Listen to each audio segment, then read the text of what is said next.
I think they need to understand that the U.S.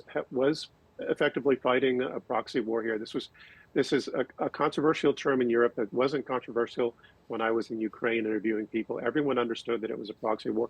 So it's really difficult to have this idea that the U.S. is in some way mediating a conflict between Ukraine and Russia, which is kind of the feeling that you get from the way the meetings were supposed to transpire in Istanbul.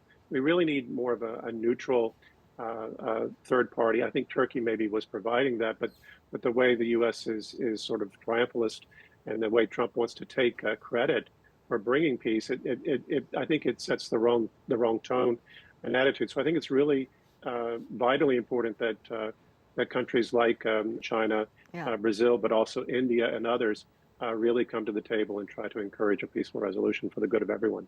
Well, to be frank, I think that Trump is trying to impose his timeline on this process, and that's not necessarily Russia's timeline at this point. I think Trump is desperate for a foreign policy win. He needs to have something wrapped up this year, well ahead of next year before the midterm elections. And I think Putin realizes that he would also benefit from having something before the next midterm elections, unless his objective is to try to frustrate Trump with a divided Congress. But nevertheless, I think Putin wants to resist sort of Trump's tendency towards American triumphalism.